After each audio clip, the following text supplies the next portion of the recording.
तरह वक्त बर्बाद करना एक लत हो सकती है, उसी तरह वक्त को काबू में करना भी एक बहुत अच्छी लत बन सकती है। मेरी एक बहुत पुरानी लाइन है, नशा करना है तो मेहनत का करो, बीमारी भी कामयाबी की लगेगी। अब मैं एक सिंपल सा क्वेश्चन करता हूँ, क्या आप Instagram, Facebook, shorts, reels, TikTok, अगर बाहर हो इंडिया से, स्नैपचैट, व्हाट्सएप, ये सारी एप्स यूज करने में पैसा दोगे? अगर आपको पैसा देना पड़े तो कितना पैसा देकर आप इनको तब भी यूज करोगे? मानते हैं सारी एप्स को यूज करने में आपको 1000 रुपए लगे महीने के, काफी लोग यूज करेंगे तब भी। 3000 थोड़े कम हो जाएंगे, 10,000 देना पड़े तो होगे कुछ रईस दे देंगे तब भी। अगर यही चार्ज 20,000 रुपए, 30,000 रुपए हो तो शायद कोई सोशल मीडिया यूज नहीं करेगा। पर आप तो ऑलरेडी इससे ज्यादा पे करने वाले रईस आदमी हो। वक्त एक करेंसी है। दिन के 6 घंटे काम करके अगर कोई 30,000 कमाता है, अगर वो सैटरडे संडे ऑफ रखता है तो उसके 1 घंटे की वैल्यू इस कैलकुलेशन के अकॉर्डिंग 227 रुपए होती है। अगर पर डे 5 घंटे फोड़ता है, 227 इंटू 5 1135 रुपए पर डे, 34,050 रुपए मंथली लग रहे हैं। हिसाब केवल पैसों का नहीं होता, अटेंशन और टाइम का भी होता है। कोई 6 घंटे काम करके 30 कमाता है तो उसकी ये महीने की प्राइस क्या लगता है, कैसे डिसाइड होती है? कौन ये 30,000 डिसाइड करता है? डिसाइड करता है वो खुद जो कमा रहा है। हर इंसान के महीने के घंटे की प्राइस डिसाइड होती है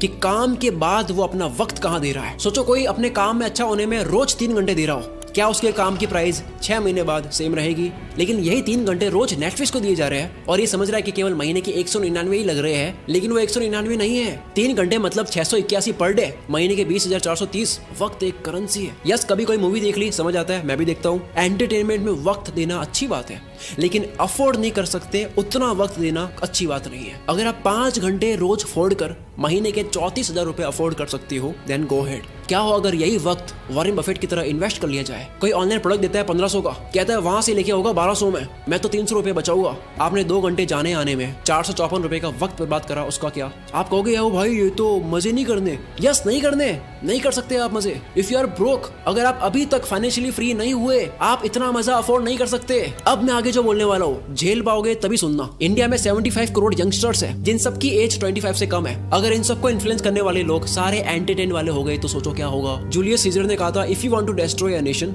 make its young generation indulge in entertainment and frivolous pleasures. अगर किसी मुल्क को बर्बाद करना हो, किसी देश को बर्बाद करना हो, तो उसकी यंग जनरेशन को एंटरटेनमेंट और तुच्छ प्लेजर में डाल दो। हम इन दोनों में फुल आगे जा रहे हैं। डॉक्टर इसरार अहमद ने कहा था, अगर किसी कौम को तबाह करना हो तो उनमें बेशर्मी और हवस को आम कर दो।